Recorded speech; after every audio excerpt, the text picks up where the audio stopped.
और आपको जानकर खुशी होगी कि जब कारगिल का युद्ध हो रहा था तो प्रधानमंत्री जी उस समय भारतीय जनता पार्टी के प्रतिनिधि के नाते वो कारगिल के युद्ध में वहां जाकर के जवानों को शाबाशी दी थी।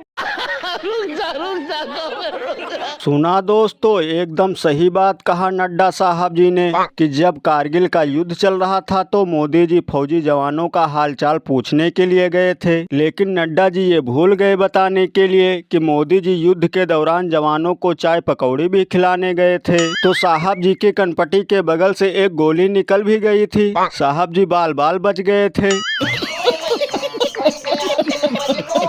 और यह भी हो सकता है कि पानीपत के सभी युद्ध साहब के ही नेतृत्व में लड़ा गया था और वहां का टैंकर मोदी जी ही चला रहे थे। इनको भी परमवीर चक्र मिलना चाहिए। और नड्डा जी कहीं ये ना बताने लगे कि पुलवामा हमले से पहले प्रधानमंत्री जी वहां मौजूद थे और जवानों को जाने का रास्ता बता रहे थे।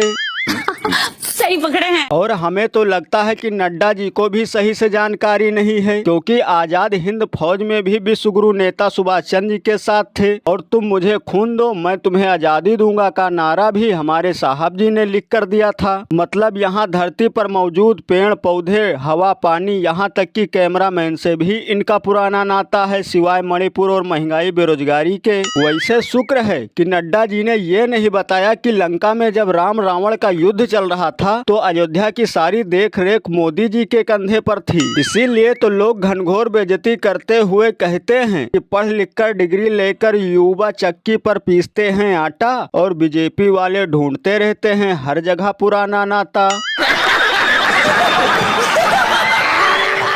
और अभी तो रुको, क्लाइमैक्स अभी बाकी है। लगातार तीसरी बार प्रधानमंत्री बनकर पिछले 60 सालों का जो रिकॉर्ड तोड़ा है उसके लिए हम सब उन्हें जो है वो हार्दिक बधाई देते हैं। साथ ही बधाई के पात्र हैं हम सब।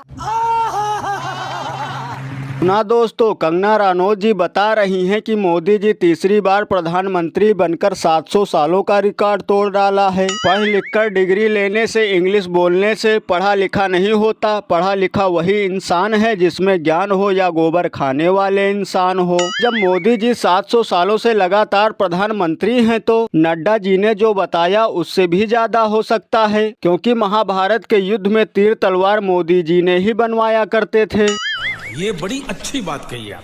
और 700 साल पहले नॉन बायोलॉजिकल परमात्मा का यह सेविका रही होगी और अपने डायरेक्टर कैमरामैन को लेकर साहब जी का फोटो यही खिंचवाती रही होगी। तभी तो पुराने युद्ध का इतिहास के पन्ने में फोटो देखने को मिलता है। और सारे अनपढ़ बुद्धिहीन लोग एक ही कुनबे से क्यों होते हैं, इसका उत्तर हमें आज तक नहीं मिला। न जाने कौन सा चिलम फूंक कर आते हैं, क्योंकि 700 साल पहले भारत में प्रधानमंत्री के चुनाव भी होते थे क्या। और धन है कंगना रनौत जो 2014 के बाद आजादी दिलाया, और धन है मंडी की जनता जिसने ऐसे अज्ञानी महिला को जिताया।